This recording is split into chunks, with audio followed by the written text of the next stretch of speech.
All right, and we're going to move on to the back side of the sheet now. These are reflections. So, what you're really concerned about during the session is getting that data and more of this front page. What you do after the session is more of a reflection over here. Number 11, describe your observations related to the body language and the posture. So you can see an example of that. Maybe the client looked tired, and that could be observed by, slumped over shoulders and, disengaged facial expressions. So just kind of looking at the client's body language and posture. B, the pace of the session. Did it move really quick? Did it move too slow?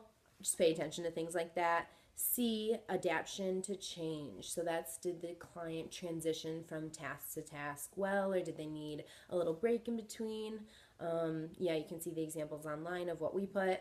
D, levels of engagement of both the client and the clinician. It's important to, notice both levels of attention and engagement. So just take note of that, what you observed. Okay, so on to the final one, number 12. This is where you're going to focus on what you've learned, what you can apply forward, maybe what you think you still need to work on, or maybe what you did well. So part A, based on your observations, summarize what you learned from observing this client and clinician. You could have learned any number of things. Just kind of take note and reflect on what you did.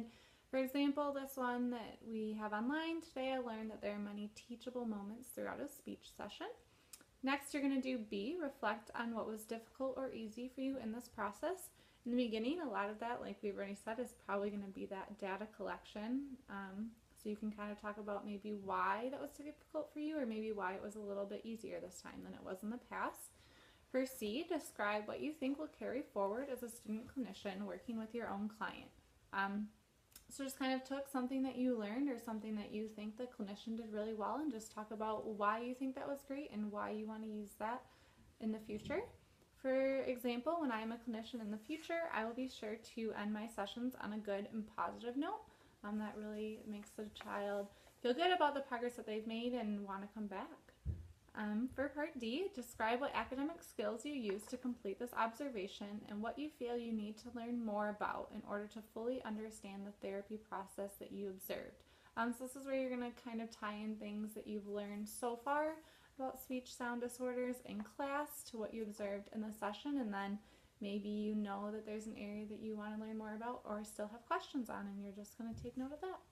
And that's our entire observation sheet. Another note is when you write, you can either write or type these. If you want to draft a sloppy one while the session's going and then kind of go back and rewrite, you need to use a black pen when you write in these. Black pen only. Black pen only. No pencil, no marker, no crayon. Black pen. And we just ask that you write legibly, and you can type it if you want.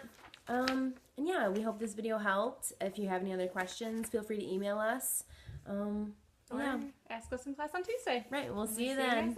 Bye.